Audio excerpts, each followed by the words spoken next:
Welcome back once again friends. ये है हमारा सेकंड पार्ट इस जर्नी का। हम फाइनली नीलकंठ से निकल चुके हैं। अगर आप नीलकंठ से आते हैं तो आपको ये गेट दिखाई देगा। यहाँ से ऊपर झिलमिल गुफा के लिए रास्ता जाता है। एक फेमस जगह है यहाँ पे झिलमिल गुफा। तो हम यहीं पे रुके थे रात और इसके बाद अब हम चल चुके हैं। तो अभी हम ऋषिकेश से निकल के शिवपुरी वाले रोड पे हैं। ये शिवपुरी देवप्रयाग होते हुए श्रीनगर निकलेंगे हम सीधा।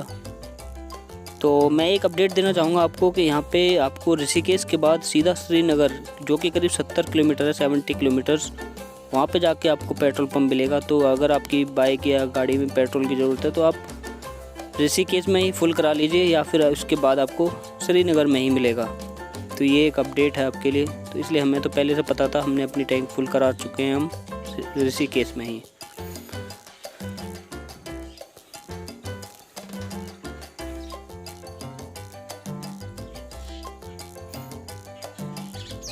तो अब हमारे लिए देवप्रयाग आने वाला है थोड़ी बहुत देर में। हम थोड़ी देर बाद देवप्रयाग में पहुंच जाएंगे।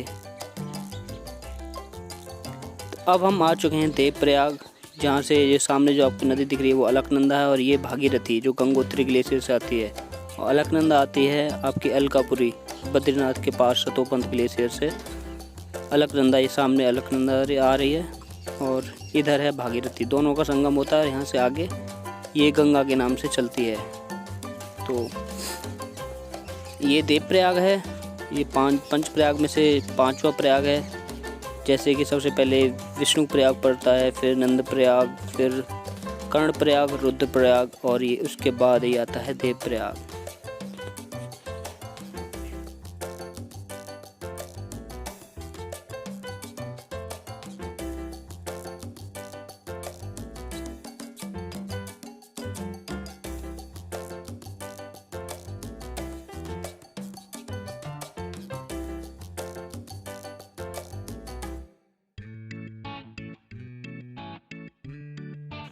तो हम दोनों यहाँ पे 10 मिनट वेट करने के बाद यहाँ से भी अब निकलेंगे सीधा श्रीनगर होते हुए।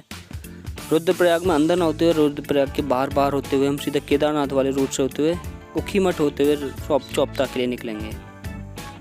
तो ये अब हम श्रीनगर में आ चुके हैं और यहाँ पर एक हादसा हो चुका है, इसलिए हम यहाँ पर रुके थोड़ा सा। एक गाड़ी जो सीधा इस नदी में जाके गिरी, उसे बाद में क्रेन से निकाला गया है। बट यहाँ पे अभी किसी जान माल की कोई पुष्टि नहीं हो सकी है हमें।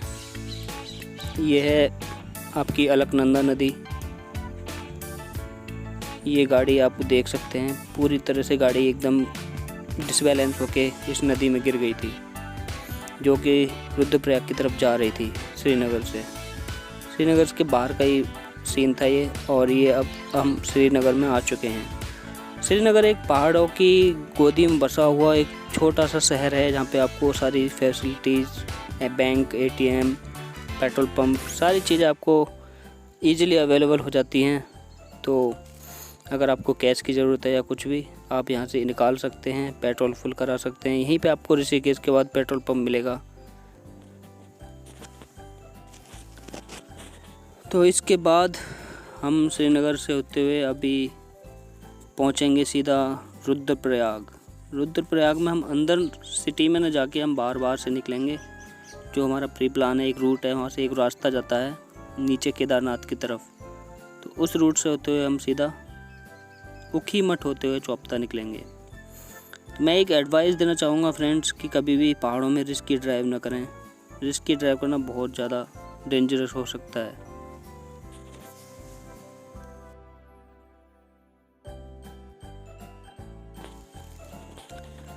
तो कहीं कहीं पर आपको इस तरह से लैंडस्लाइड दिख सकता है पहाड़ों में, जो बरसात के मौसम में आम बात है, हो जाता है। बट यहाँ पे कुछ ज़्यादा ही होता है, इसलिए ये रोड अभी काम चल रहा है इस पे, और यहाँ पे थोड़ा सा ये ख़राब रोड था।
तो अभी हमारे लेफ़्ट में जो नदी बह रही है अलकनंदा नदी है। ये अलकनंदा नदी सीधा बद्रीनाथ तक अगर आप जाते हैं तो आपके लेफ़्ट में ही, लेफ़्ट या कहीं कहीं राइट हो जाती है, बट ये आप अलकनंदा नदी के पैरेलल ही चलते रहेंगे।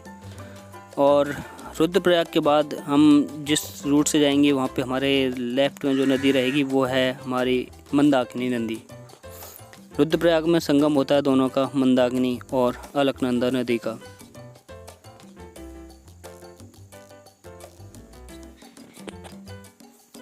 तो ये अब हम रुद्रप्रयाग में आ चुके हैं, बट अभी हम आउटसाइड हैं। रुद्रप्रयाग आगे हमारे 2 किलोमीटर और आगे है, बट यहाँ से जो आपको रोड बोर्ड दिख रहा है, ये एक ऊपर हम सीधा रुद्रप्रयाग होते हुए बद्रीनाथ के लिए निकल जाते हैं, और नीचे वाला रोड जो जा रहा है वो जा रहा है केदारनाथ के लिए, गौरीकुंड के लिए। तो हम अब ये रुद्रप्रयाग में आ चुके हैं। जो ये वाली नदी अलकनंदा है और इधर ये वाली नदी जो है ये मंदाकिनी नदी है। दोनों का संगम यहाँ पे होता है और यहाँ पे रुद्रप्रयाग बनता है।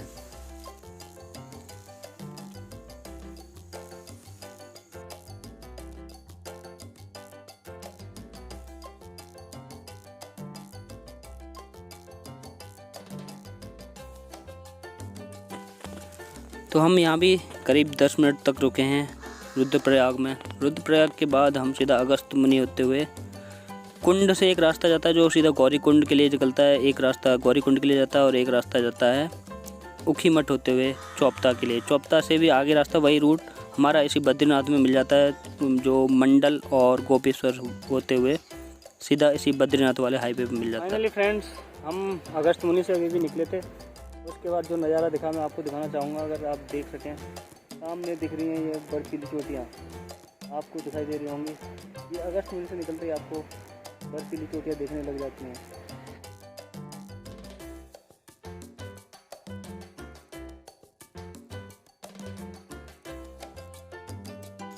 तो जैसे जैसे हम आगे बढ़ते जा रहे हैं, रोड एकदम कहीं कहीं तो एकदम बहुत अच्छा मिलता है और कहीं कहीं एकदम बहुत ख़राब होता है। जैसे जैसे हम आगे बढ़ रहे हैं, ये जो आपको बर्फीली चोटियाँ दिखाई दे रही हैं उतना ही और पास होती जा रही हैं, और सामने हमारे साथ साथ चल रही है मंदाकिनी नदी, जिसका जल एकदम स्वच्छ और एकदम निर्मल सा है। तो अभी हम फ़िलहाल में आ गए हैं कुंड के पास में, जो एक जगह है यहाँ पे कुंड, जहाँ से लेफ़्ट में अगर आपको केदारनाथ जाना होता है, अगर केदारनाथ या गौरीकुंड जाना है तो आपको लेफ़्ट में पुल का पार करना पड़ेगा मंदाकिनी नदी से, और राइट में अगर आप चलते जाएंगे सीधा तो आप ऊखीमठ होते हुए चौपता पहुंच जाएंगे। और वही रोड जो राइट वाला रोड है, ये रोड सीधा चौपता मंडल गोपेश्वर होते हुए सीधा आपको चमोली में मिल जाएगा, इसी वाले बद्रीनाथ वाले रूट पे जो श्रीनगर रुद्रप्रयाग होते हुए जाता है। तो जैसा कि आप बोर्ड पे देख सकते हैं कि केदारनाथ जाने के लिए ये वाला लेफ़्ट में जो पुल जा रहा है, इससे आपको पुल पर होते हुए गुप्त काशी जाना हो या फिर गौरीकुंड जाना है तो आप जा सकते हैं लेफ़्ट में, काली मठ, श्री केदारनाथ और गुप्त काशी, और राइट में आपको चौपता, बद्रीनाथ, ऊखीमठ जा सकते हैं। तो यहाँ पास में ही ऊखीमठ में एक ओमकारेश्वर मंदिर है, जो विंटर्स में, जहाँ पे अगर केदारनाथ जी के जब कपाट बंद हो जाते हैं तो आप ओमकारेश्वर में उनके दर्शन कर सकते हैं। तो तरुण भाई रेडी हैं, बाइक पे ड्राइव कर रहे हैं, बहुत केयरफुली ड्राइव करते हैं तरुण भाई, और मैं अभी पीछे बैठा हुआ हूँ। तो हम निकल चुके हैं ऊखीमठ के लिए, यहाँ से हम जाएंगे ऊखीमठ। और ये वाला रूट थोड़ा छोटा रूट है, लेकिन इसमें घुमावदार रूट है, बहुत ज़्यादा इस पर टेढ़े मेढ़े रास्ते हैं, और लेफ़्ट में और राइट में हमारे नदी जा रही है ये।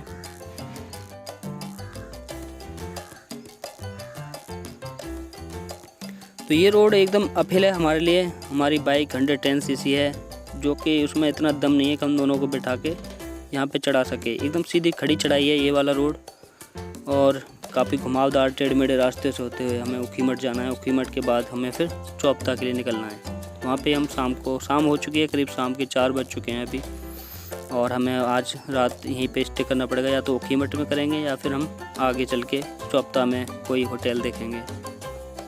तो अभी हमारी जो बाइक है, अगर आप सिंगल जाते हैं एक बाइक पे और 110 सीसी की बाइक है तो कोई दिक्कत नहीं होती है, बट हमारी जो बाइक है वो इस पे 2 बंदे बैठ के जाना, और साथ में हमारे बैग में भी कुछ वजन है, तो बहुत दूर सेकंड गियर में चला रहे हैं हम, और उसमें पूरी तरह से आवाज़ बदल रही है बाइक। बहुत एकदम सीधा खड़ी चढ़ाई है। कहीं कहीं तो फर्स्ट गियर भी लगाना पड़ जाता है तब जाके चढ़ती है। तो कभी भी अगर आप आना चाहें तो पिलियन राइड ना करें। अगर आपके पास ऑप्शन है बड़ी बाइक का, या फिर कम से कम 200 सीसी बाइक तो होनी चाहिए। इस 110 सीसी 100 सीसी बाइक में सिंगल बंदे के लिए ठीक है। तो ये सीधी चढ़ाई है और रोड काफ़ी छोटा है, सिंगल रोड है एकदम। अगर कोई गाड़ी आ जाती है तो हमें बचाने में बड़ी दिक्कत होती है।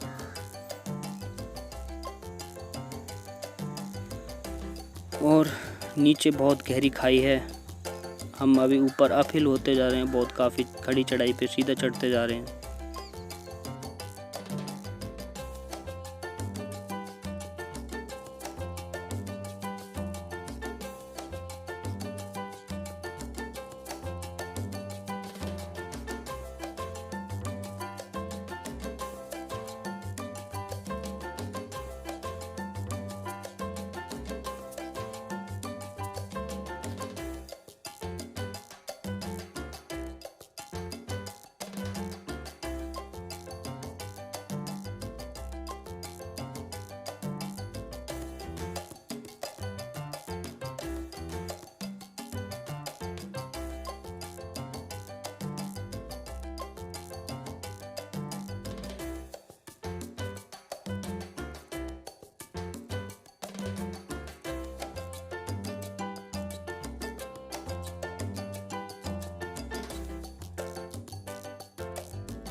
तो अभी हम फ़िलहाल में ऊखीमठ में आ गए हैं। शाम के 5 बज चुके हैं। अभी सूरज हमारे सामने चोटियों में दिखाई दे रहा है। तो इतना दिन है कि हम अभी और आगे ड्राइव कर सकते हैं, अभी अंधेरा नहीं हुआ है।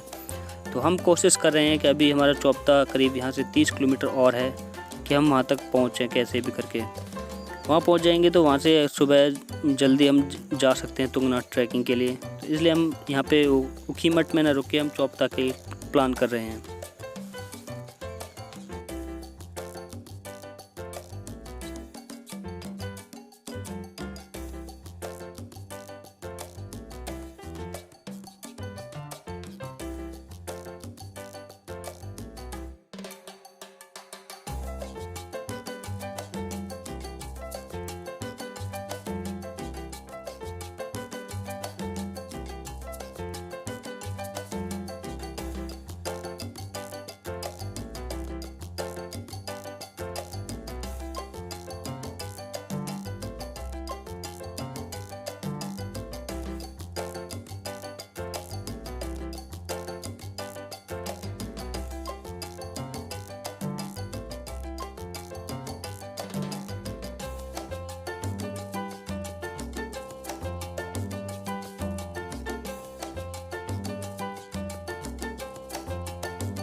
तो ये भाई अपनी गाड़ी वॉश कर रहे हैं यहाँ पे साइड में लगा के, और साइड में रोड बहुत ख़राब है।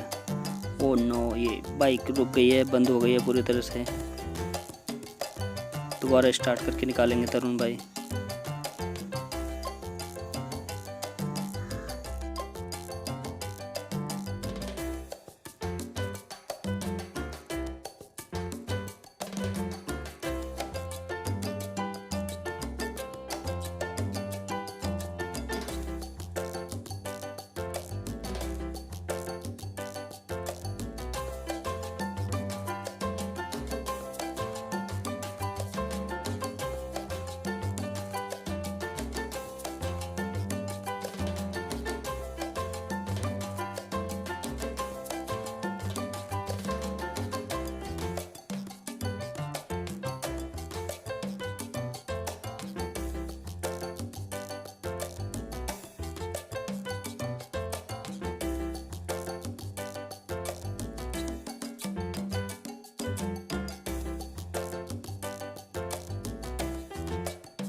सामने आप देख सकते हैं कितने छोटे छोटे शहर और गांव दिख रहे हैं नीचे।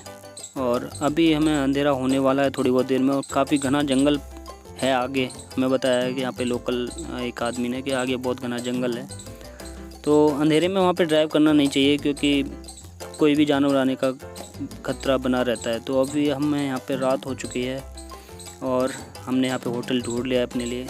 यहीं पे हम रुकेंगे। चौपता से करीब 10 किलोमीटर पहले ही हम रुक चुके हैं यहाँ पे। तो फाइनली हमें होटल मिल चुका है और ये काफ़ी अच्छा है होटल है। एक छोटा सा है जंगल में। तरुण भाई भी कपड़े वपड़े उतार के रेडी हो गए हैं। काफ़ी बड़ा 4 बंदे तो इसी बेड पर आ सकते हैं। साथ में एक और बेड है, सिंगल बेड, तो आराम से 6 बंदे इसमें रुक सकते हैं। और होटल भी काफ़ी सस्ता हमें मिल गया है। यहाँ पे खाना भी यही होटल वाले हमें खिला देंगे रात को। तो गुड नाइट फ्रेंड्स। आज हम बहुत ज़्यादा थक गए हैं, बहुत लंबी ड्राइव करके यहाँ पे आए हैं। तो कल मैं तुंगनाथ ट्रैकिंग के लिए हम दोनों निकलेंगे। तो उसकी सारी इन्फॉर्मेशन, तुंगनाथ तक कैसे ट्रैक करते हैं, क्या है, सारी कुछ डिटेल्स आपको नेक्स्ट यानी 3rd पार्ट में आपको मिल जाएंगी। ये 2nd पार्ट था, 1st पार्ट हम ऑलरेडी डाल चुके हैं ऋषिकेश तक का। तो आप देख सकते हैं सारी वीडियो एक एक करके। तो बाय बाय फ्रेंड्स।